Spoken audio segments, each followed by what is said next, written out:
Ballroom is gay Hollywood.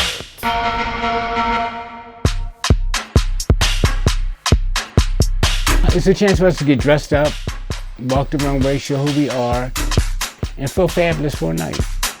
For that one night, sometimes you can forget about everything going on at home. It's therapy. When you walk ballroom, it's truly a dog-eat-dog world.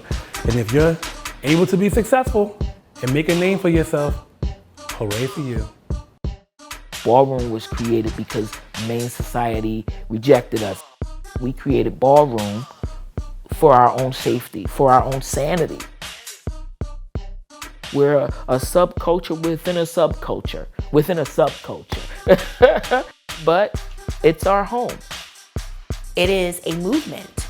It is a resistance from the church. It is the resistance from toxic, abusive families who did not accept us. It is the resistance of toxic, abusive neighborhoods that refuse to accept us. It is resistance from schools that we know were going to be traumatic every single day we went there. It's a movement. Ballroom actually saved my life.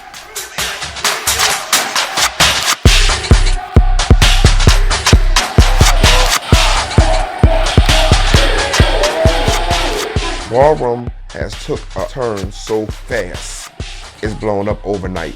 And I mean, everybody went in. Vogue has hit #1 on the charts. We have Pose and My House, and we have all these other outlets that's like spotlighting us. Celebrities having balls, celebrities coming to balls. Nobody knew that ballroom would blow up and be this popular because it was so underground. If you was not a part of ballroom, then you didn't know about it. You know what she wants? Don't be shady, be fair. Give it to her. Tanya. July. Philly ranked in #3 as far as opening the ballroom scene up. So the first city to host a ball was New York City, the Mecca. Following after that was Newark, New Jersey, and then Philadelphia ballroom scene, 1989.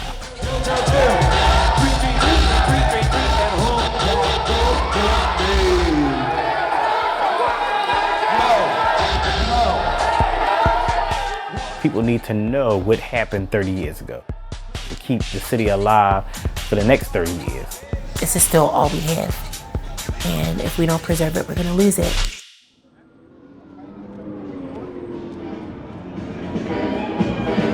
Tonight, February the 2nd, 2019, I present to you legendary best dress presented to East Coast Color, Tatiana and Scott. So a ball is a competition that ballroom houses compete in to win trophies and money. And this is what we go through for balls. This is what people don't see, the preparation. The scramble. The chaos. You have a house mother and father, which are the people that run the houses. So basically become your parents. And whatever house you're in, that's your last name to represent the house that you're a part of.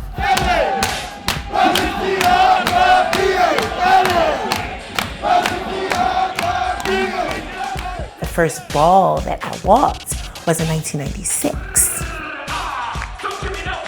This was before transitioning. Transitioning was hard when you are dark-skinned and poor and homeless. Carried a lot of insecurity and stuff with me. But Femme Queen performance was like my escape. It was my way out. How do I define Vogue? Vogue is a unique expression of queer bodies and queer movement, but more importantly, it is a unique expression of Black thought and Black resistance. Vogue is joy. Vogue is freedom. Vogue is life. The components of Vogue: hand performance, floor performance, spins and dips,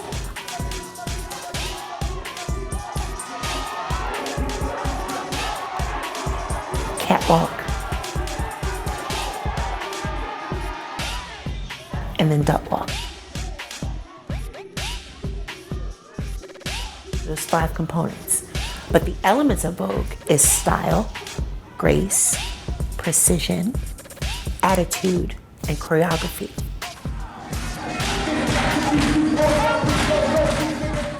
I've always loved when I get to a point when I'm performing where I'm not thinking anymore. I'm not worried about being technical or doing the right thing. I just let the music kind of take over, and I've had a few moments in my career where that has happened, and it's probably been the biggest moments I've ever made. Everybody wants to fucking Vogue. Like, all they want to do is Vogue. Like, that's it. But it is so much more to ballroom than voguing. I want to see the glitz. I want to see the glamour. I want to see the amazing costumes. I want to see all of that. The category that tends to bring everybody out is Femme Queen face. The girls are absolutely beautiful. The way they present themselves, I mean, it's astonishing the way they actually pull together. Face as a category consists of skin, teeth, structure, a nice smile, nose, your eyes, your eyebrows, clean nails, your haircut. Outside of the face, once you got two people next to each other and both of them equally look good in their perspective, okay, what's next? How you selling it? What's your garments look like? What is your attitude giving?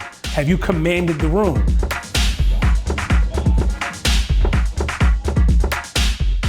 When they would do fashion categories, most of the fashion was being custom made by designers like myself. And those designers were extremely creative, and the outfits were over the top, and it was absolutely mesmerizing. Now you're talking fashion, it's all about labels. So if you're doing the fashion category, you know, you have to have labels. It's all about the label. With fashion, you pretty much are just selling clothes. Me coming from a runway background, I already had like that arrogance and that like attitude. The categories I work with, mostly garment categories. Foot and eyewear, high fashion sportswear, head to toe openers. Your look should tell a story. Is it a Miami look? Is this New York chic? Is this jet setter? Is it preppy chic? Is it hip hop? It should say something. When I first started out, I was just walking butch realness, which is females who look like males and they pass for males.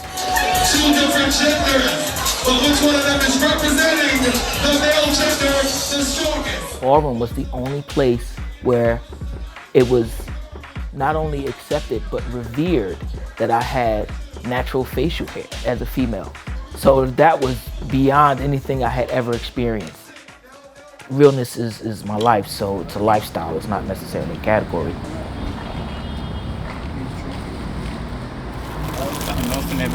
That's trophy. That's it, though? Yeah, that's it. This is definitely my workout for the week. Giving a ball is a headache. It's a lot of work, a lot of running around. You just don't know what to expect. You never know who's coming. You know, the girls are so damn newsy. I am the unofficial mayor of Philadelphia ballroom community. Plain and simple tonight, I'm the founder of the iconic House of Prestige. I've been in ballroom about 31 years. This August, 2019, we'll be celebrating 30 years of Philadelphia ballroom scene. So, for the new generation that just came out, this ball is about telling y'all the history of how Philadelphia started and how it nourished over the past 30 years. A lot of people think I created Philadelphia ballroom scene, and I had to let them know I didn't. Michael Gaskins was like one of my best friends, which he is the founder of the Philadelphia ballroom scene. He created and produced the first ball here, which was the Onyx Ball, August 1989. When we first got started, we were new. It was just about getting our name out and establishing Philadelphia as a community where we can have ballroom. Because again, everything was in New York. Punish the floor and let them know what we're looking for. Face, and more face for the Butch Queen. Probably around 92 is when people started getting ball fever. The House of Prestige was out, the Korans, the Excellences, the Ferragamos, the Jadus. Of excellence. Give them both a round of applause. Michael and Frank, excellent. When I came into the ballroom scene in the early 90s. The big thing at that time was supermodels in fashion. They was looking for transgender women and butch queens who looked like Naomi and Tyra and those girls who had the high cheekbones and, you know, chiseled noses and stuff like that.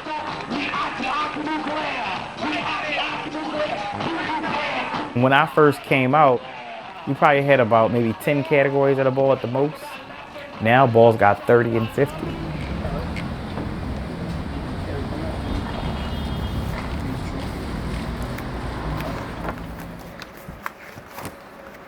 I just started collecting the ball flyers and keeping them ever since. You would think by now I would have thrown them away, but this is important. People would be like, well, I was at such and such ball in such and such a year. No, you wasn't, because I got the flyer right here. You wasn't there. I love being able to go back and open up these photo albums and look at these pictures and have these memories of a time that we was youthful and everything was carefree. A lot of the leaders and stuff don't teach history. Also, the ballroom scene has changed a lot, so a lot of the kids that join now don't join for the same reasons we joined 25, 30 years ago. Some of them are in it for the family aspect, but some of them are in it because it's just like, you know, it's entertaining, I can get on TV, I may can become famous, somebody may hire me. So they don't really care about the history. This is Renee. She was the co-founder of the House of Quran. She passed away. Renee, that was the queen of Philadelphia. Face, body, realness, sex appeal, the whole package. Miss Mother Renee, goddammit! Mother, goddammit! Renee is like the mother of all mothers of Philadelphia. I mean, you can't talk about Philadelphia and not mention her. 10 across the board, without a doubt. You know, it was a time in Philadelphia, the Prestige Ball, when she came off a balcony. There was these steps from the balcony that spiraled down. We was upstairs. I kept saying, they calling your category. Come on, Renee, we can go downstairs so you can walk. And she was like, I'm not going downstairs. And for the life of me, I didn't understand why she didn't want to go downstairs. They was counting the category down. When we turned back around, she was leaning over the balcony backwards. Her hair was hanging down off the balcony. And the crowd was just going crazy. And she was just like selling her face and throwing her hair over the balcony. And it just was a moment, but she always gave you those type of moments. Renee was the mother of Philadelphia. She was. When we talked about giving mother, we meant her. Everybody wanted to act like Renee. Everybody. Any of us who were coming up and wanted to transition back then, we strive for that kind of preservation. We strive to look that good. Really haven't been too many transgender women in the Philadelphia ballroom scene that has had the impact on the city like she did. Some of those girls have never met her, and they act just like her.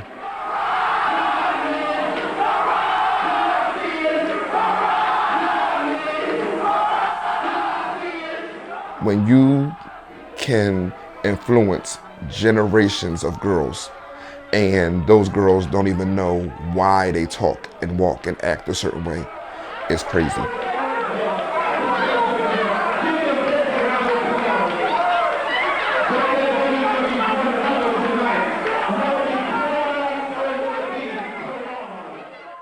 I had this magazine since they published it. Colors did this magazine in January, February of 1995. And I already was in love with her. This magazine made me fall more in love with her. This is her here. The transgender platform was different when I came out. So when you saw girls like her who were so authentic in their realness, which is always amazing to see those girls back then, you know, not just be a category at a ball, but to be living that category in real life. Renee was living with the HIV virus. She had a very tough time with addiction. Like when we lost her, they hit us hard. They hit the house real hard. I was in the house around 5 years. I left shortly after Renee passed away. For my own mental health, I had to kind of step away and kind of move on and do my own thing. I know that we're at this new place in ballroom and stuff now, but it was real hard for people to embrace our unique womanhood, especially back then. They wanted us to be these submissive, subservient, rigidly defined images of what they thought women should be. And every time we would try to redefine that, we just received so much pushback. And I think Renee, she was just this different definition and needed a different kind of love, a different kind of understanding. Because she was a woman anyway, and she continued to be one anyway.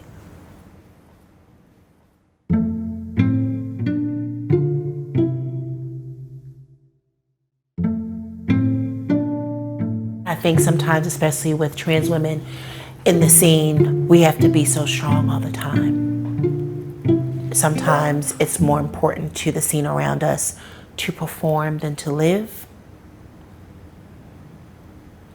I would have preferred her to live.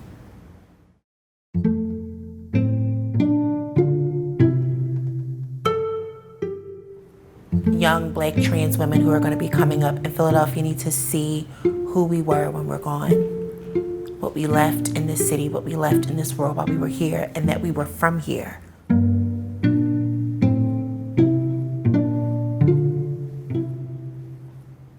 I don't think Philadelphia's ballroom history has been well preserved. There's so many stories that are like lost because we're in that age of YouTube, so everybody feels like if it's not on YouTube, it never happened. I'm contemplating that somebody will step up and take over the role as a historian of the Philadelphia ballroom community because it needs to be intact.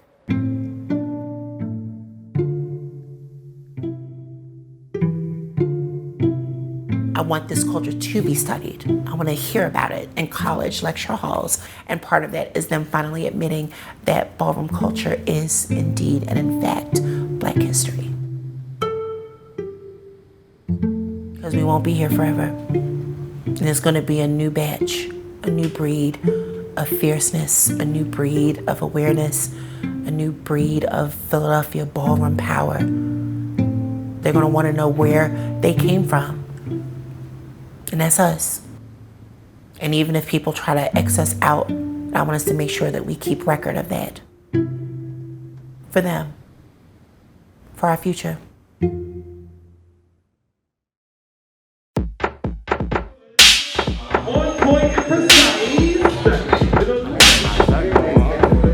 These are bloopers. These is bloopers. No one else can. This is our world. We created it.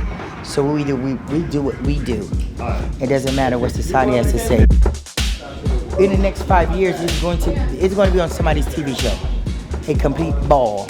Now they just have a TV show about ballroom, but an actual ball is going to be on television. Mark my word.